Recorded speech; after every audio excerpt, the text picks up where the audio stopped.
Lorsque l'on regarde un film d'épouvante, que la menace soit visible ou non, on sait de quoi on doit avoir peur. Que ce soit un tueur en série, des morts revenus parmi nous, ou carrément des créatures fantastiques en appétit, il s'agit souvent d'échapper à quelque chose dont l'intention principale est claire, nous conduire vers le cercueil le plus proche. Pour faire naître chez le spectateur ce sentiment viscéral, les auteurs jouent tantôt sur une tension insoutenable, tantôt sur du gore horrifique, et souvent sur des jumpscares à la subtilité discutable.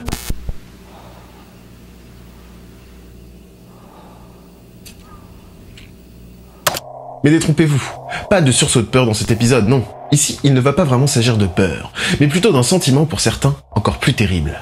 Une sorte d'angoisse, de mal-être pesant, un sentiment dérangeant, d'inquiétante étrangeté.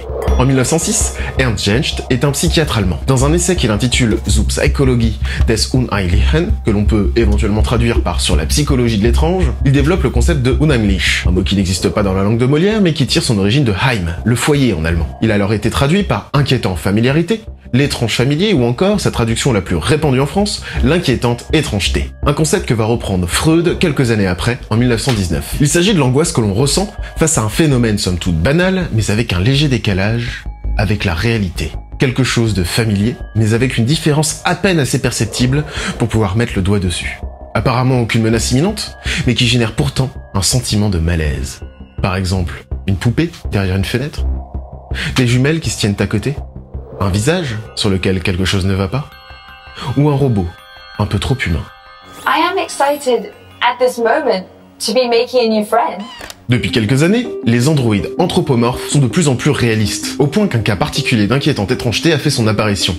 La vallée dérangeante. En 1970, Masahiro Mori, un roboticien japonais, a remarqué que plus un robot s'approchait d'une apparence et d'un comportement humain, plus il en devenait angoissant. Même si cette notion reste assez floue et n'est pas vraiment démontrée, Mori a dessiné une courbe avec le degré de réalisme d'un côté et le sentiment dégagé de l'autre. Tant que le robot reste clairement un robot, tout va bien. Mais passé un certain seuil de réalisme, on tombe dans la vallée dérangeante. Un robot à l'apparence humaine presque parfaite, mais avec un petit quelque chose en moins, qui crée ce sentiment de malaise. Et il ne s'agit pas forcément que de robots. On retrouve ce phénomène dans des créations graphiques. C'est d'ailleurs pour ça que dans la plupart des dessins animés, les personnages sont volontairement déformés. Soit comme Wall-E, ils n'ont rien d'humain, soit pour les personnages humains, ils s'éloignent juste assez d'un visage fidèle pour ne pas tomber dans la vallée. D'ailleurs, c'est en grande partie ce qui aurait desservi le film The Polar Express, premier film d'animation entièrement tourné en motion capture. C'est-à-dire que chaque mouvement des personnages de synthèse a été capté sur un véritable humain. Alors on commence à se rapprocher d'un degré de réalisme qui tombe dans cette vallée, à la fois trop humain, mais pas assez. D'autant plus que pour les personnages enfants du film, ce sont des adultes qui ont joué. Et les expressions d'un visage adulte posé sur un visage numérique d'enfant,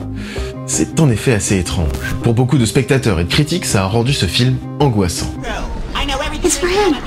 I don't think we're supposed to leave our seats. Mais malgré la difficulté scientifique à établir clairement cet effet, pour beaucoup d'entre nous, il existe bel et bien un malaise face à ces répliques humanoïdes. Plusieurs hypothèses sont développées pour comprendre pourquoi ces créatures sans âme nous fichent la chair de poule. Parmi les pistes explorées, une découverte qui date des années 90 nous offre un début d'explication. Avez-vous déjà entendu parler des neurones miroirs? Pour faire simple, c'est la catégorie de neurones qui entre en action lorsque l'on observe quelqu'un faire quelque chose, qui nous permet de nous identifier à cette personne. Ce sont ces neurones qui font que quand je bâille, il y a de grandes chances que vous bâillez aussi. Quand je m'ennuie, je m'amuse à bâiller. Et compter les gens que je fais bâiller. 1, 2... Ces neurones ont un rôle clé dans l'empathie puisque c'est grâce à eux que, en regardant quelqu'un, on comprend avec plus ou moins de justesse ce qu'il ressent, qu'on en déduit ses intentions et donc s'il représente un danger ou non. Et bien dans le cas d'un androïde très réaliste, alors que l'on va s'identifier à cet humanoïde, les petits détails qui séparent ce robot de nous vont créer une dissonance cognitive. Deux informations qui vont rentrer en contradiction dans notre caboche. Et vous commencez à le savoir, notre cerveau n'aime pas vraiment les contradictions. Ne vaudrait-il pas mieux fuir que de commettre une erreur? Eh bien ici, on a d'un côté l'information qu'il s'agit d'un humain, ça ressemble à un humain, ça semble vivant, ça bouge et ça parle, et d'un autre, il manque quelque chose. Que ce soit l'absence de micro-expression, si chère à une compréhension de l'autre, ou une façon de bouger pas tout à fait réaliste. Alors le cerveau cherche un raccourci le plus évident. S'agit-il de quelqu'un de malade? Peut-être est-il contagieux, auquel cas c'est un danger. À une époque, encore plus qu'aujourd'hui, fuir quelqu'un de malade pouvait nous permettre de rester en vie et de nous reproduire. L'évolution, tout ça, vous connaissez. Tout ce que l'on sait, au plus profond de nous, c'est que quelque chose n'est pas normal et rentre en contradiction avec l'information primaire. Il s'agit d'un humain. Cette absence d'information précise rentre aussi en jeu dans la coulrophobie, la peur des clowns, ou la mascaphobie, la peur des masques. Bah oui, pour connaître les intentions de quelqu'un, on a besoin de voir son visage. A-t-il le regard de quelqu'un d'énervé? Les joues rouges de colère? Ou au contraire, un sourire amical? Alors facile de comprendre le malaise provoqué par ces masques neutres, cachant totalement l'expression d'un visage, ou certains maquillages de clowns camouflant leur expression derrière ces peintures affreuses. What a nice pony. cul, on n'est pas.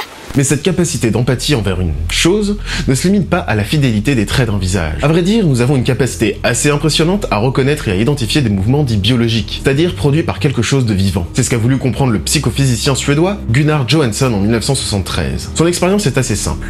Voici quelques points blancs qu'il a présentés à des cobayes. Bon, votre avis est biaisé puisque vous sentez sûrement là où je veux en venir. Mais il y a peu de chances, même en tentant un petit relier les points, que vous voyez précisément se dégager quoi que ce soit. Peut-être un animal, un visage étrange, une nouvelle constellation encore jamais découverte? Eh bien, là où a venu en venir Johansson, c'est qu'en mettant simplement ces mêmes points en mouvement, il suffit de moins de 0,2 de seconde, même à un enfant, pour reconnaître deux humains qui se serrent la main, s'embrassent et partent chacun de leur côté.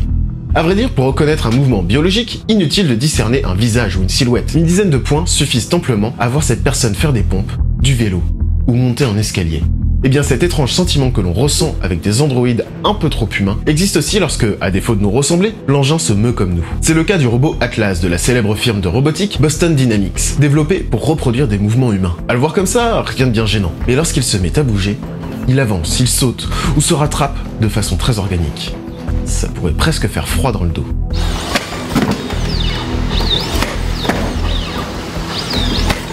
C'est ce même système qui a rendu beaucoup d'internautes très empathiques lorsque, pour tester l'équilibre du robot, son ingénieur n'hésite pas à le pousser, à l'empêcher d'atteindre son but, à l'emmerder.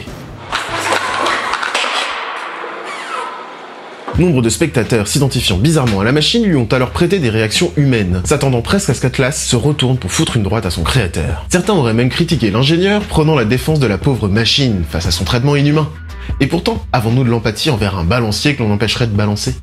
Un aspirateur que l'on boucherait ou une platine que l'on empêcherait de tourner. Ce pouvoir d'identification envers un semblable esthétique presque parfait ou un simple ensemble de points capables de reproduire nos mouvements est à la source de notre indispensable empathie, mais aussi de certaines frayeurs, des angoisses indescriptibles, ce malaise qu'est l'inquiétante étrangeté.